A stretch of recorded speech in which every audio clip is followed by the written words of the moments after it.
Salam kerahiman. Hari ini kita bertemu lagi untuk membahas atau untuk sharing, berbicara tentang pengantar novena kerahiman ilahi hari kelima.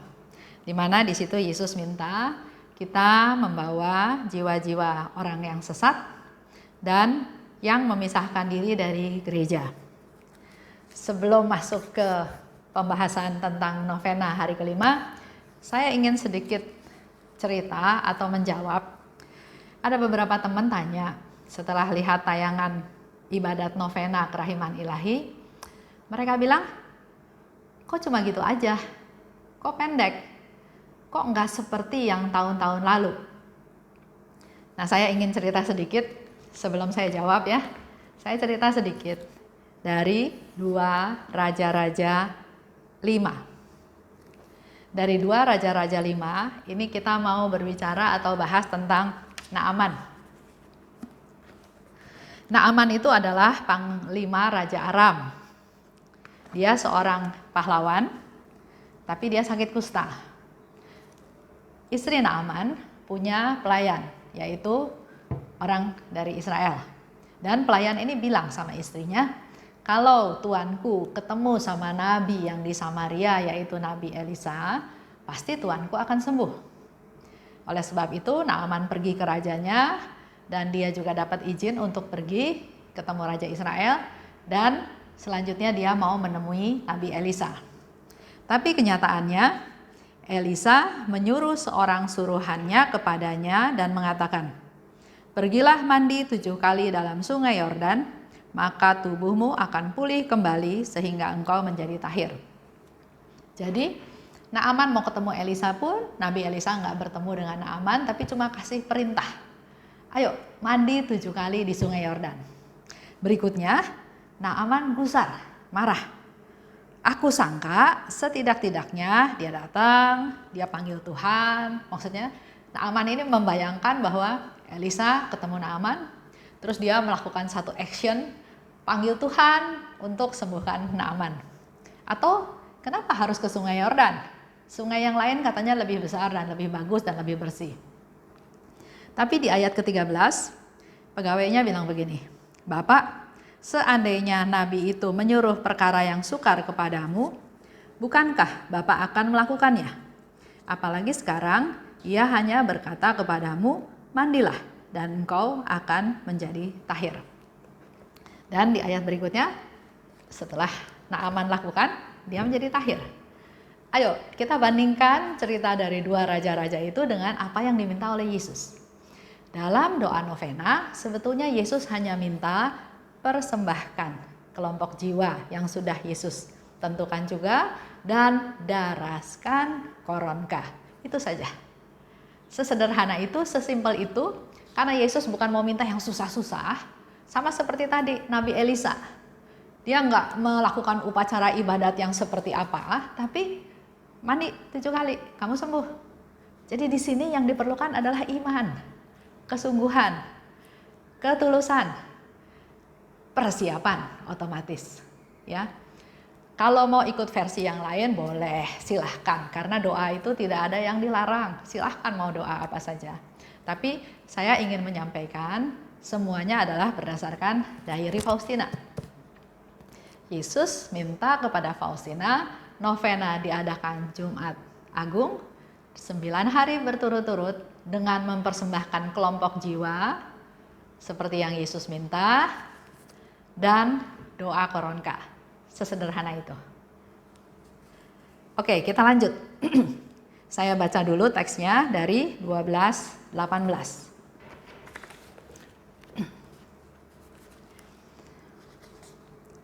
Yesus berkata ya, hari ini bawalah kepadaku jiwa orang-orang yang sesat dan memisahkan diri dari gereja. Dan benamkanlah mereka dalam lautan kerahimanku. Setiap kali mereka mencabik-cabik tubuh dan hatiku, yakni gerejaku, aku merasakan sengsara yang pedih. Begitu mereka kembali kepada kesatuan dengan gereja, luka-lukaku menjadi sembuh. Dan dengan cara ini, mereka meringankan sengsaraku. Itu yang mau kita bahas sama-sama, permintaan Yesus untuk novena hari kelima. Pertanyaannya selalu adalah kenapa Yesus minta kita berdoa untuk jiwa-jiwa yang sesat dan orang-orang yang memisahkan diri dari gereja. Di sana Yesus katakan juga bahwa setiap kali mereka, yaitu orang-orang yang sesat dan memisahkan diri dari gereja, mencabik-cabik tubuh dan hatiku, yakni gerejaku. Jadi kalau ada orang yang tadinya benar menjadi sesat, atau ada orang yang tadinya ada di dalam kelompok gereja, kemudian dia meninggalkan gereja, itu sepertinya mencabik-cabik hati dan tubuhnya Yesus. Aku merasa sengsara yang pedih. Dengan kehilangan mereka, Yesus merasakan sengsara yang pedih. Karena Yesus datang ke dunia mau menyelamatkan mereka. Oleh sebab itu, dalam hal ini, Yesus juga minta kita jadi perpanjangan tangan Tuhan, berdoa bahwa mereka, benamkan mereka, supaya mereka kembali kepada Tuhan.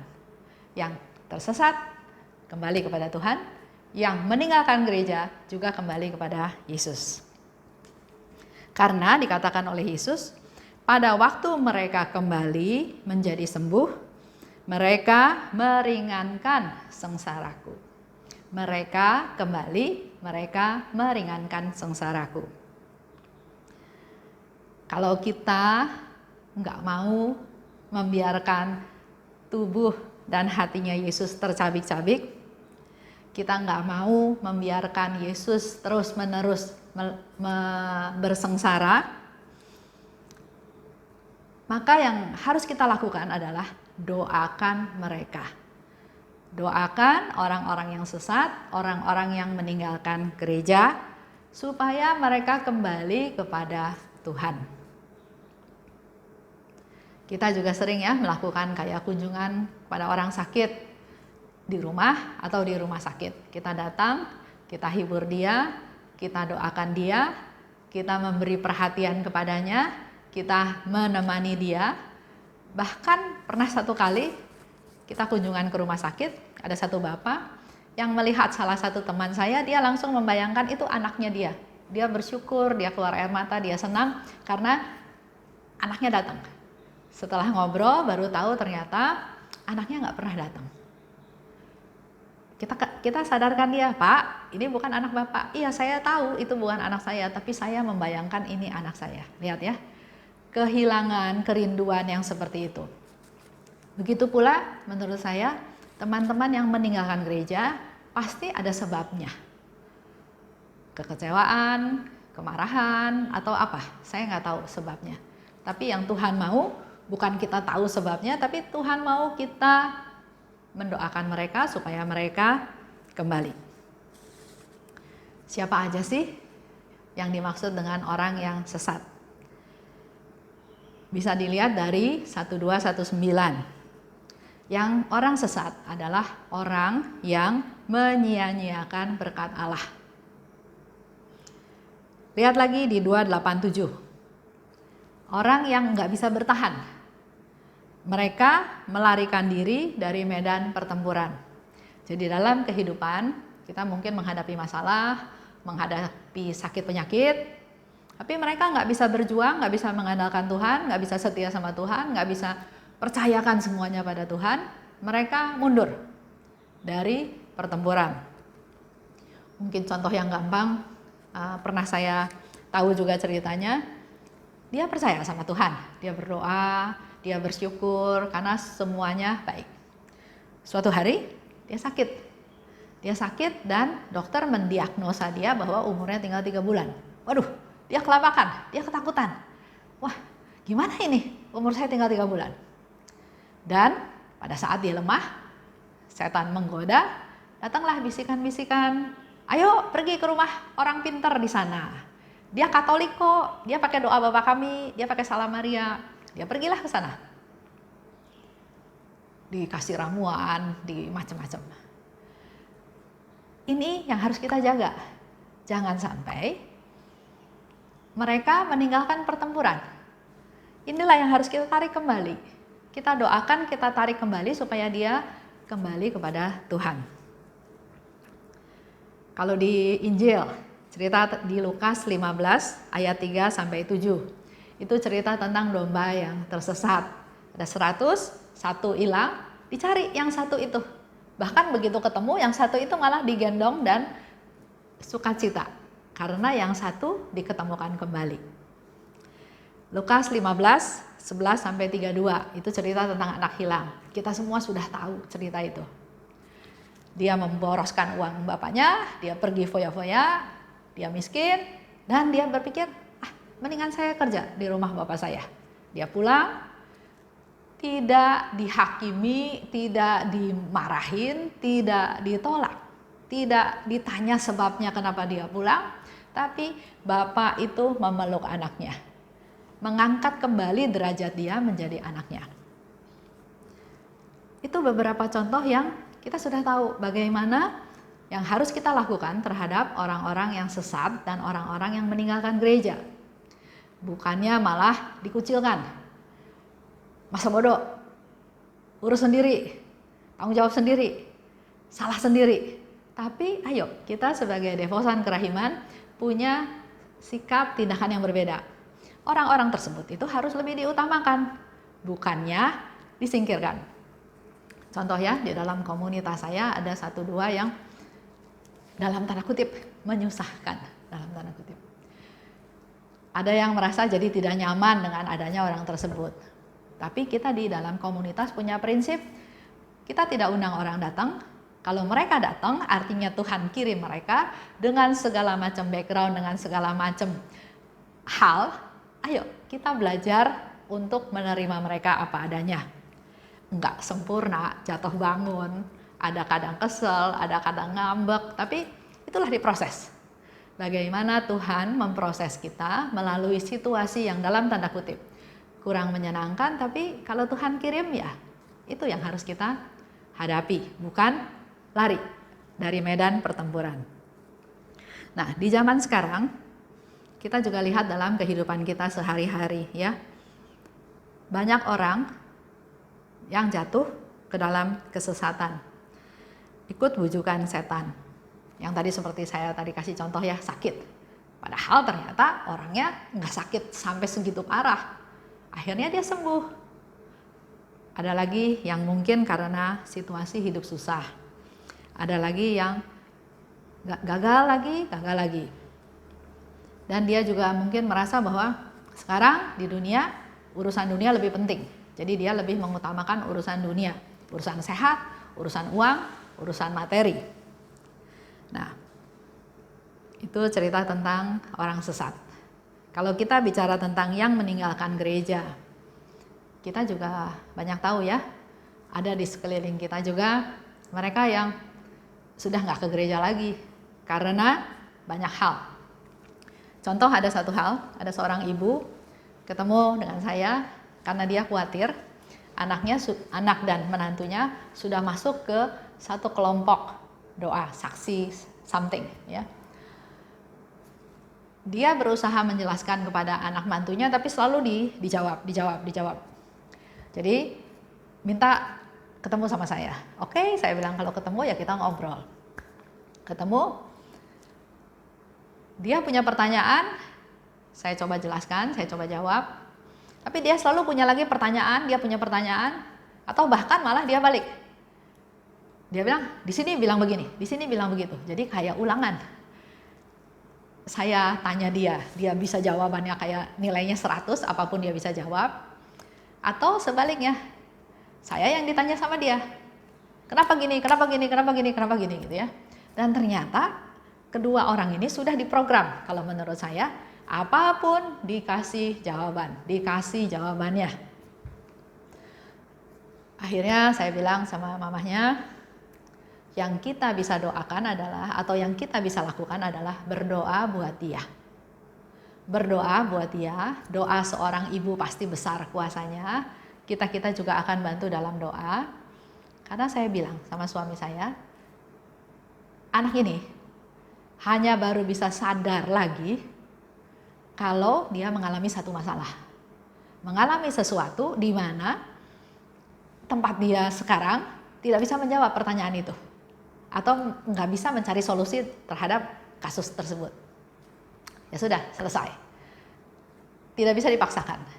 Beberapa lama kemudian, saya dengar cerita dari mamahnya, ternyata suami istri ini mengalami suatu keributan yang besar, yang sampai seolah-olah harus berpisah. Akhirnya, melalui situasi tersebut, melalui masalah itu, mamahnya menganjurkan, mulai masuk nasihatnya. Menganjurkan, dan salah satu anjurannya, coba ikut marriage encounter.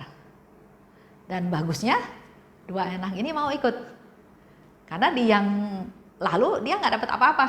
Karena yang terjadi bukan damai sejahtera, malah jadi ribut. Dia ikut marriage encounter, dia tahu, akhirnya dia kembali. Itulah salah satu cerita tentang meninggalkan gereja. Yesus katakan di situ bahwa aku merasakan sengsara yang pedih. Kalau ada orang meninggalkan gereja, kalau ada orang yang tersesat. Pertanyaannya sekarang ke kita, sekarang. Kalau ada kejadian seperti itu, yang kita lakukan apa? Nonton aja di pinggir jalan, biarin aja, toh bukan keluarga saya. Atau kita lihat contoh dalam jalan salib. Waktu Yesus susah, waktu Yesus menderita, Veronica tergerak hatinya melihat Yesus yang menderita, yang kecapean, yang sangat luar biasa kesakitan. Dia dengan berani, tanpa lihat kiri kanan, dia menunjukkan kasihnya kepada Yesus dengan mengusap wajah Yesus. Contoh lain, Simon Kirene. Apakah dia dipaksa memanggul salib atau dia sukarela? Tapi yang terjadi adalah dia memanggul salib. Dia ikut berempati, ikut menolong orang yang sedang kesusahan. Kita lihat juga Bunda Maria. Walaupun dia sedih melihat anaknya begitu menderita, begitu disiksa, tapi dia tetap setia mendampingi anaknya. Pasti ikut sedih, ikut menderita, bahkan biasanya seorang ibu suka, udah jangan anak saya yang menderita, saya aja yang menderita, ya. Tapi Bunda Maria tetap dengan setia, tidak protes, tidak marah, dia tetap setia mendampingi yang sedang menderita. Nah, kembali lagi pertanyaannya kepada kita semua. Apakah kita peduli pada Yesus yang menderita? Apakah kita mau meringankan bebannya? Caranya cuma satu. Rengkuhlah mereka. Ajak mereka balik ke rumah. Terima mereka. Ajak mereka. Ya, seperti tadi saya katakan, jangan dimusuhin, jangan dikucilkan, jangan dihakimi. Tuh kan, gue udah bilang, kenapa lu bla bla bla. Tapi coba dirangkul. Mari kita semua berdoa supaya dikasih roh kasih yang sejati. Bukan kasih yang pura-pura, tapi minta roh persatuan, roh kerukunan, dan terutama roh pengampunan. Karena di dalam BHF nomor 639, di situ Yesus katakan, pekerjaan yang amat besar pun tidak bernilai dalam pandanganku kalau dilakukan berdasarkan kemauan sendiri. Ada situasi, ada masalah, ada tantangan, kita mengandalkan Yesus, kita berdoa agar apa yang kita lakukan berkenan kepada Tuhan. Itu aja pembahasan hari ini. Mari Bapak Ibu siapkan jiwa-jiwa yang tersesat, jiwa-jiwa yang meninggalkan gereja. Mulai diingat-ingat, kalau selama ini kita masa bodoh, mulai ingat-ingat mereka, catat, besok kita persembahkan kepada Tuhan dalam novena hari kelima. Terima kasih atas perhatiannya. Salam kerahiman.